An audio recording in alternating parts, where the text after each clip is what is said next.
Խաղություն սիրելի քրերեխվերներ, Աստված ձեզի շատ օրհն է։ Ուզում եմ, որ այսօր ամուսնության վրայով խոսեմ։ Եվ իմ խոսքը ուզում եմ վերնագրել այսպես. Աստվածաշնչյան ամուսնությունը, ուխտ, զոհաբերություն, սրբացում եւ ծառայություն Աստծուն։ Այս կետերով վրայով եմ խոսելու, որպեսզի մենք մեզ բացվի, թե Աստված ինչ է նախատեսել ամուսնությունով մեզ համար սիրելիներ։ Ուրեմն, հետևաբար Աստվածաշնչյան ամուսնությունը, Աստծո նախատեսած ամուսնությունը բարձրապես մարդու եւ կնոջ միություն չէ։ Այն Աստծո կողմից հաստատված ուխտ է սիրելիներ, եւ տեսնում ենք դա սկսած գրքի Ծննդոց գրքի 2-րդ գլուխ 18-րդ համարից, ինչպես քիչ առաջ նշեցի, գսե որ լավ չէ որ Ադամ մենակ լինի, միայնակ լինի սիրելիներ։ Ուրեմն նրանց միավորումը ոչ թե միայն ընկերության, այլ աստվածային նպատակի իրականացնում է սիրելիներ, որպեսզի երկու հոգին միասին միանալով արտացոլեն Աստծո նմանությունը։ Մարդը եւ կինը միասին միանալով արտացոլեն Աստծո նմանությունը սիրելիներ։ Ուզում եմ սկսել առաջի կետից, որ ասեցի ամուսնությունը որպես ուխտ, ոչ թե պայմանագիր։ Սիրելիներ, այսօր շատեր ամուսնանում են, բայց նայում են, դիտում են ամուսնության որպես ժամանակավոր պայմանագիր, որտեղ յուրաքանչյուր կողմ սպասում է, թե ինչ է ստանալու մյուսից։ Այսինքն ուզում է ամուսնանալ, որպեսզի իր կյանքը բարելավվի եւ ակնկալություններ ունի մյուսից։ Հետևաբար ամեն մեկը իր պատկերացուցած երջանկության համապատասխան ինքը սպասում է, ակնկալում է դիմացինից, թե ինչ է ստանալու սիրելիներ։ Բայց աստվածաշնչյան ամուսնությունը ներկայանում է որպես ուխտ Աստծո առաջ։ Աստծո առաջ տրված խոստում, որտեղ յուրաքանչյուր կողմ հանձնառնում է սեր, հավատարմություն, զոհաբերություն, անկախ զգացմունքների փոփոխություններից։ Հասկանում եք, չէ՞, երբեմն վեճեր է լինում, դժվարություններ է լինում, անհամաձայնություններ է լինում, կարող է զգացմունքային փոփոխություններ լինի, բայց պետք է սեր, հավատարմություն եւ զոհաբերություն ցուցաբերել անկախ զգացմունքների փոփոխություններից։ Եվ Քրիստոս հաստատեց այս սկզբունքը սիրելիներ, ասելով Մատթեոսի 19-րդ գլուխ 6-րդ համար, բոլորդ գիտեք, ինչ որ Աստված միացրել է, մարդը թող չբաժանի։ Հետևաբար ինչ ուխտ է սա, ուխտն է եսից, ուխտն է մարդու եսից դեպի մենք անցման ճանապարհն է սիրելիներ։ Բայց սրա մեջ ահագին խորն է իմաստը, որովհետև մարդը ինքը ես է, եւ գիտենք, որ մարդու ամենամեծ խնդրեմը իր եսն է, եւ քիչ առաջ նշեցի, որ մարդիկ ամուսնանում են ակնկալություններով, թե ինչ պիտի ստանան դիմանիսինից, դա եսն է, բայց եսից դեպի մենք ճանապարհն է, երբ որ մենք է գնում սիրելիներ, դա արդեն եսի նվաստացումն է, այնտեղ եսը կորում է, ինչպես որ մենք գիտենք բոլորս Քրիստոսի մարմինը սիրելիներ, այնտեղ բազմազանություններու միաբանությունն է, այնտեղ եսը չի կործում, եւ Քրիստոսի մարմինի մարդ չի կարող բաժին ունենա այդ մարմինի մեջ, անդամ լինի Քրիստոսի մարմինի մեջ, եթե եսն է կործում։ Քրիստոսի մարմինի մեջ կործում է մենքը, եսերը այնտեղ լրիվ նվաստացած են, սիրելիներ, նսեմացած են։ Ուրեմն, եւ ուխտը դալիս են ոչ թե երկու կատարյալ մարդ, այլ երկու անգադար մարդ, կատարյալ Աստծո առջև։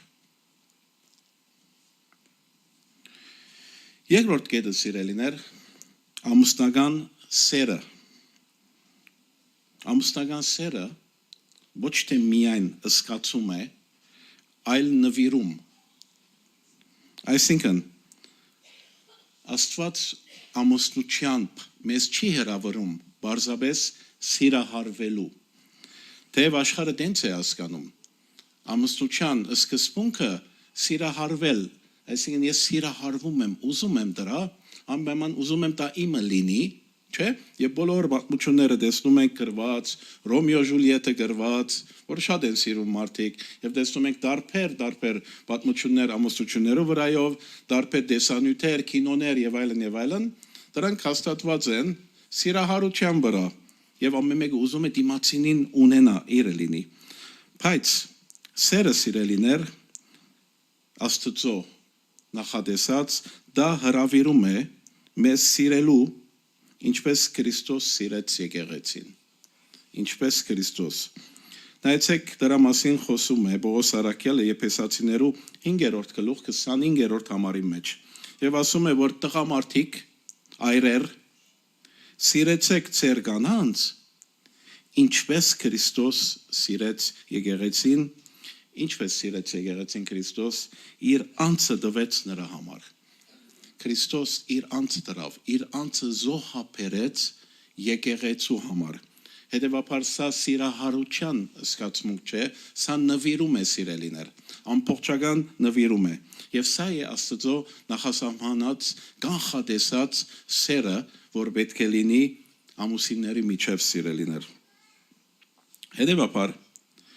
սա այս տեսակի սերը ընդրություն է, ոչ թե լոկ զգացմունքներ։ Սա ընդրություն է, որը նորոգվում է ամեն օր, ոչ թե փոփոխվող զգացմունքների հիման վրա։ Տեսնում եք, նվիրում է, չի հիմնվում մարդու, ինգած մարդու փոփոխվող զգացմունքների վրա։ Զգացմունքները պակասում է, ասում է, որ վայ, ինչքան սիրում էի, հիմա չեմ կարող տանել։ Դա սիրահարական զգացմունքներն է։ Դա եսն է կործում։ Մենք այնտեղ ընդհանրապես գոյություն չունի։ Դա եսն է։ Ինչու համար այդպես է լինում, որտեղ մարդը ուզում է դիմացինից ստանա, անկնկալություններ ունի, սիրելիներ։ Երբ Աստված ասում է, երկուսը կլինեն մեկ մարմին, դա Ծննդոց 2-րդ գլուխ 24-րդ համարի մեջն է, նա խոսում է ոչ միայն ֆիզիկական մեկ մարմին լինելու մասին, դա այդպես է, ֆիզիկական այո, այլ հոգևոր ու նպատակային միության մասին է, սիրելիներ։ Միասին մտածելու, միասին որոշելու, միասին աղոթելու, միասին առաջնորդվելու։ Երրորդ կետը, սիրելիներ, ամուսնությունը սրբացման ուղի։ Շատերը, սիրելիներ, ամուսնության մեջ ուզում են գտնել երջանկություն։ Դա սխալ չէ։ Դա ճիշտ է, սիրելիներ։ Բայց Աստված նախ եւ առաջ ամուսնությունը նախատեսեց սրբության եւ հետո միան երջանկության համար։ Որովհետեւ եթե սրբացում չլինի, երջանկություն չի լինելու, սիրելիներ։ Դա է պատճառը։ Աստվածաշունչը ասում է, շատ լավ գիտեք, Արագած 27-րդ գլուխ 17-րդ համարը, գսե երկաթով է սրվում, երկաթով է սրվում, եւ մարդը սրում է իր ընկերոջ երեսը։ Ցեզի ծանոթ է սա շատ ամուսնությունը հենց այս սրման մակրման եւ հոգեվոր աճի տեղն է այսինքն ամուսինները իրար սրում են որբեսի դրանք զարգանան սրբվեն եւ Աստծո նմանությունը արդացել են սիրելիներ Այստեղ մարդը փախվում է իր եսասիրությանը որ իր արգելքն է սիրելիներ սովորում է ներել սովորում է համբերել զոհաբերել եւ սիրել այնպիսի սիրով որ մարդկային ուժերով հնարավոր չէ Պետրոս Արաքյալը սիրելիներ բոլորս գիտենք ասում է սերը ինչ է անում սա Պետրոսի 4-րդ գլուխ 8-րդ համարի մեջ սերը ծածկում է մեղքերի բազմությունը սերը ծածկում է մեղքերի բազմությունը սիրելիներ այսինքն երբ որ քիչ առաջ որ ընթերցեցի ասեցի երկաթը երկաթով է սրվում եւ իրարու ինչպես որ ասեցի ամեն մարդ ամուսնության ընթացքում փախվում է իր եսին հետ եսասիրության հետ Եվ որովհետև սերը նվիրում է այստեղ, դա գիտակցաբար հասկանալով է ամուսնանում, ոչ թե մեկնում լոկ սիրահարված զգացմունքներից, ինչ որ շատ կարևոր է, ինքը զոհաբերում է, համբերում է, ինչու համար ասում ենք մարդկային ուժերով կարելի չէ, որտեղ մարդկային ուժերու մեջը միշտ եսն է գործում բայց Աստծո խոսքի հետ առնչվելով, Աստծո խոսքի ճանաչողությամբ, Աստծո խոսքի հնազանդությամբ, Քրիստոսի շնորհքի միջոցով մարդը իր ներսիտին այդ նվիրումը զարգանում է սիրելիներ։ Աստվածային սերը, որ ինչ է, առնել է ոչ թե տալ է, Աստվածային սերը տալ է, չէ, սիրելիներ։ Եվ ասում է, որ մարդու երջանկությունը իսկապես տալու մեջ կլինի ինչպես որ երբ որ երեխաներ են ծնում մայրը հայրը իրենց ուրախությունը լինում է երեխաներու տալով ոչ թե առնելով ասենք թե որ մայրը գնում է որպեսզի իրեն համար հագուստ առնե վերադառնում է երեխաներուն է վերցրել հագուստներ բայց ինքը իրեն համար չի վերցրել կամ հայրը նույնպես օրինակ ինչու համար որովհետև իր երջանկությունը դալու մեջ է գտնում եւ դա լավագույն օրինակն է եւ այդ է աստվածային սերը դա է ագապե սերը սիրելիներ ագապե սերը ո՞րն է երբ որ մարդ սիրում է որովհետև ինքը Քրիստոսի հետ Քրիստոսի սիրու մեջը ինքը միացել է մեգացել է սիրելիներ աստվածային ագապե սերը շնորհքի միջոցով ներկործել է իր սրտին մեջը եւ ինքը սկսել է սիրել Աստծո նման եւ այդ սերը չի մեկնում կարիքից ոչ არ դիմացինի արժանիքից այդ սերը մեկնում է որովհետեւ ինքը սեր է իր ներսիտին սերը Աստվածային ցեվակերպվել է հետեւաբար դիմացինի արժանիքից կախյալ չէ սիրելը դա կախյալ է սիրելիներ այդ ներսի կառուցվածքից ագապե սերը մարդու սրտին ներսիտին ինքը ներկործել է եւ իր կյանքի մեջ դրսեւորվում է դա սիրելիներ դրա համար երբ որ մարդը սիրում է ագապե սիրով ինքը դիմացինի մեղքերը դիմացինի սխալները ոչ არ տեսնում է Ոչ არ տեսնում է սիրելիներ, որովհետև իր սերը ծածկում է մեղքերու բազմությունը։ Եվ հենց ընտանիքից պետք է սկսի այդ բանը սիրելիներ։ Այսինքն մարդը փորձում է եկեղեցում, հավատքի ժողովրդին հետ, ուրիշներու հետ փորձե այդ խոսքը Պետրոսի կիրառել, որ ինքը իր սերը ծածկե, բայց որ առաջին օրինակը սիրելիներ ընտանիքի մեջ պիտի լինի։ Հետևաբար դու եթե ուզում ես տեսնել քո սերդ մեղքերի բազմությունը ծածկում է կամ ոչ, դա պիտի սկսի քո ընտանիքիդ մեջ սիրելիներ։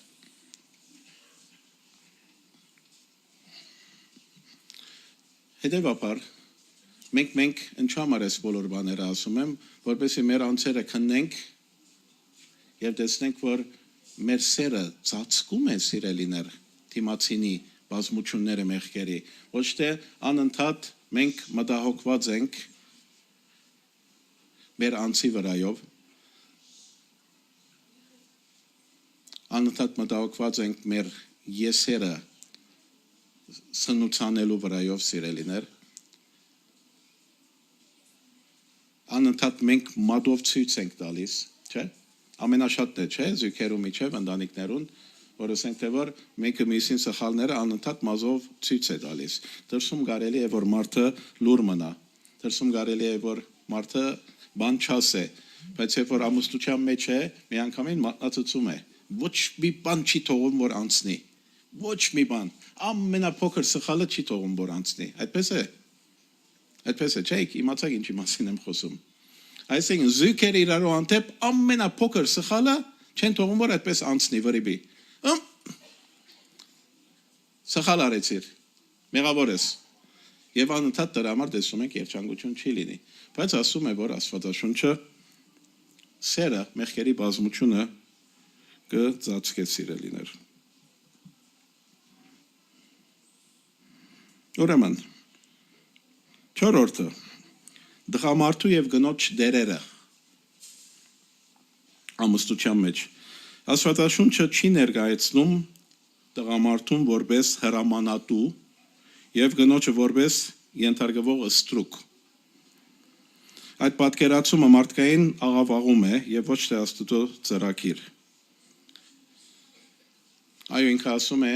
գնոջ, որ պետք է հնազանդ լինի իր ամուսնուին, բայց դրա մասին բացատրում է, այո, կինը պետք է հնազանդ լինի իր ամուսնուն, բայց այդ աղավաղված պատկերացումը, դա է որ ոնց որ կինը ստրուկն է, ես լսել եմ տղամարդկանց բերնից, տարբեր տղամարդկանց բերնից, կինը պետք է իմ ստրուկը լինի, Աստվածաշունչը դենց է ասում, դու լրիվ աղավաղ ես, Աստվածաշունչը ինչ է ասում, եւ հիմա մենք պիտի նայենք Աստվածաշունչը ինչ է ասում, բայց նախ ուզում եմ տղամարդուն ինչ տրված է, ինչ դեր ունի տղամարդը սիրելին, տղամարդը պետք է պաշտպանե, առաջնորդե, խոնարհությամբ, ոչ թե առաջնորդե գլուխը չախչախելով, պետք է առաջնորդե խոնարհությամբ եւ ապահովություն ստեղծելու ծառայություն է, Աստված նախատեսել տղամարդու համար ամուսնության մեջ։ Իսկ գնոջը դրված է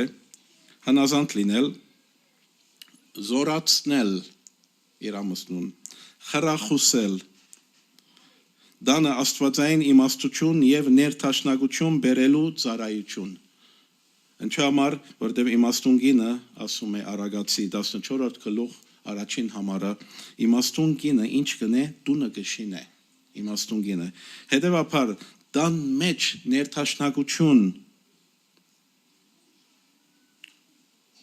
լինելու համար տեսնում ենք, որ գնոջ դա տրված է սիրելիներ, գնոջ դերն է դա սիրելիներ։ Բայց Աստվածաշունչը նույնպես ասում է, որ կինը թող այրեն ագնացի։ Սա տեսնում ենք Եփեսացիներու 5-րդ գլուխ 30-րդ համար։ Կինը թող այրեն ագնացի 5-րդ գլուխ 30-րդ համար սիրելիներ։ Այսինքն հասկանում եք, չէ՞, այսինքն թող հարկե ամուսնուն, թող ագնացի ամուսնից։ Եվ դղամարդուն ասում է առաջին Պետրոս 3-րդ գլուխ 7-րդ համար, նմանապես այրերը խոհեմությունով անոնց հետ ապրեն, դկար անոթի պես հարկելով կիները, իբրև կյանքի շնորհքին ժառանգագիցներ, որպեսզի ձեր աղոթներուն արգելք չլա, տղամարդուն է ասում, սիրելիներ։ Եվ ամենակարևորը, դուք գիտեք, երբ որ ասում է տղամարդուն, սիրեցեք ձեր կանայք, ինչպես Քրիստոս սիրեց եկեղեցուն, եւ իր անձը տվեց նրա համար, եւ իր անձը տվեց նրա համար։ Տեսնում եք, այսինքն այդ միտքը, որ թիմացինին ստրուգացնե, դա աստվածաշնչյան չէ, ընդհակառակը, ասում է, որ սիրեցեք ձեր կանայք, ինչպես Տերը սիրեց եկեղեցին, եւ իր անձը զոհեց նրա համար։ Հետևաբար շատ մեծ բան է սպասվում տղամարդուց սիրելիներ։ Դա ակնկալում է Աստված հսկայական նվիրում, ինչու համար, որովհետև կարող է որ կինը թույլ ավելի անոթը լինի սիրելիներ, եւ Աստված տղամարդուն տվել է այդ պարտականությունը, որպեսզի ինքը կարողանա իր անձին նման խնամել իր կինոջը սիրելիներ։ Ասում է, որ մարդ ինչպես ծեր մարմիններուն գողոքակ, այնպես գիներուն հոգացեք, ասում է Աստվածաշունչը։ 5-րդ կետը ուզում եմ խոսել։ Այս կետերը իհարկե ես կարող եմ շատ ավելի բաղագիծները բացել, բայց որպեսզի ժամանակի մեջ տեղավորվենք, հարցը գալիս են, անցնում եմ մի քիչ արագ, բայց հուսամ, որ մի քիչ ուշադրությամբ լսում ենք։ 5-րդ կետը ամուսնությունը իբր ծառայություն Աստծուն։ Ամուսնությունը իբր ծառայություն Աստծուն։ Ինչպես կարելի է որ ամուսնությունը իբր ծառայություն է Աստծուն։ Երբ ամուսինը ու կինը սիրում են իրար, այնպես ինչպես Աստված է պատվիրում, նրանք իրականում ծառայություն են մատուցում Աստծուն։ Այսինքն Քրիստոս ինչ ասաց Հովհաննես 10-րդ համարի մեջը։ Քրիստոս ասաց. «Սիրեցեք միմյանց, ինչպես ես սիրեցի ձեզ»։ Սիրեցեք միմյանց, ինչպես ես սիրեցի ձեզ։ Քրիստոս ինչպես սիրեց մեզ։ Իր անձը զոհեց, չէ՞։ Թեև մենք գիտենք, որ Պատվիրանը ասում է սիրել մերձավորին իր անձին պես, բայց Քրիստոս եկավ եւ ասաց նոր պատվիրան ցես կտամ։ Նոր պատվիրանը, որ ավելի քերազանցում է իմ պատվիրանը, իմ պատվիրանը կորցում է, բայց ասում է ցեզի ավելի լավն եմ առաջարկում։ Սիրեցեք իրար, ինչպես ես ձեզ սիրեցի։ Քրիստոս մեզի սիրեց իր անձեն ավելի, որտեղ իր անձը զոհեց մեզի համար, իր անձը զոհեց, որպեսզի մենք ապրենք սիրելիներ։ Հետևաբար այս պատվիրանը հենց սկսում է, հենց պետք է սկսի ամուսնությունից։ Որտեղ է որ դու պիտի տեսնես, եթե Քրիստոսի պատվիրանը կարողանում ես դու կատարել, պահել, դա հենց ամուսնությունից պիտի սկսի։ Այսինքն մարդը այս պատվիրանը կարդում է, ասում է, որ ոնց անեմ մերձավորիմ սիրեմ Քրիստոսի նման, բայց տան մեջը չի մտածում, որ հենց այնտեղից պետք է սկսի։ Այսինքն Քրիստոսի նման սիրեմ իմ ամուսնուս, Քրիստոսի նման սիրեմ իմ կնոջս սիրելիներ։ Այսինքն անձս զոհեմ իրեն համար։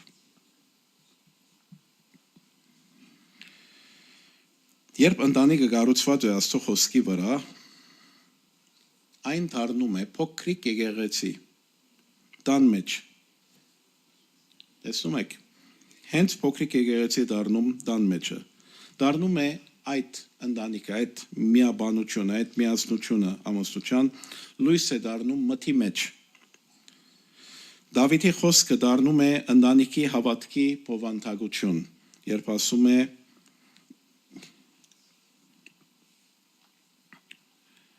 Չէ, գներեք, Հեսուի, Հեսու 24:15, ես և իմ տունը պիտի ծառայենք Տիրոջը, ես և իմ տունը պիտի ծառայենք Տիրոջը։ Հետևաբար ինչ ենք հասկանում։ Ամուսնությունը սիրելիներ, Աստվածաշնչյան ամուսնությունը երկնային իրականության երկրային արտացոլումն է։ Երկնային իրականության երկրային արտացոլումն է սիրելիներ։ Այն Քրիստոսի եւ եկեղեցու սիրո խորհրդապատկերն է։ Կուզեմ մի քիչ խոսել սրա մասին։ Սիրելիներ, մենք գիտենք, որ երկնքում կին առնել, ամուսին առնել չկա, չէ՞։ Հիսուս դրա մասին խոսեցավ։ Հետևաբար հավիտենականության մեջը այնտեղ չի գա քո կինդ, այնպես չի գա որ այդ քո զավակը դա քո կինն է, բայց հավիտենականության մեջը սիրելիներ բոլոր հոգիները, բոլոր անձերը սիրում են իրար, ինչպես Քրիստոս պատվիրեց։ Այնտեղ դնորինում է միայն սերը, ամբողջական, կատարյալ սերն է տնորինում այնտեղ։ Երկնային կյանքի մեջ է սիրելիներ, բոլոր մարդիկ ուզում են դիմացինին ուրախությունը։ Դրա համար բոլորն ուրախ են լինում։ Այնտեղ բոլորը միապանած են աստվածային սիրով եւ կատարյալ սերն է տիրապետում։ Սրա ամենափոքրիկ օրինակը հենց սկսում է երկրի վրա ամուսնությամբ, որբեսի Քրիստոսի եւ եկեղեցու սերը դրանց համար որ մի քիչ անծանոթ կթվա, կարելի է այստեղ մարդիկ կան, որ Աստվածաշունչը չեն կարդում, կամ քիչ են կարդում, կամ դերակացար չի լինեն, սիրելիներ, տեսնում ենք Աստվածաշունչը ասում է, որ Քրիստոս եկեղեցու գլուխն է։ Եվ Հիսուս երբ որ աղոթում էր, ասում էր, որ կաղոթեմ, որ իրենք իմ հետ մեկ լինեն եւ իրենք կատարյալ լինեն միապանության մեջ։ Քրիստոսի եկեղեցին հավատացյալներու միապանությունն է սիրել, որ սիրելիներ, որ Քրիստոսի հետ մեկ է լինում։ Հետևաբար Քրիստոսը եւ եկեղեցին մեկ մարմին են դառնում սիրելիներ։ Եվ դա անբաժանելի կատարյալ սիրով միապանված մարմին է սիրելիներ։ Եվ դրա համար նախատեսած է Աստված երկրի վրա գինը եւ մարդը, որ դառնում է մեկ մարմին եւ նպատակով եւ ծառայությամբ եւ կյանքով սիրելիներ, եւ դա գարդացել է Քրիստոսի եւ եկեղեցու միասնությունը։ Դա խորհրդանիշն է, խորհրդապատկերն է Քրիստոսի եւ եկեղեցու միապանության սիրելիներ։ Այսօրվա համար այսքան աղոթենք։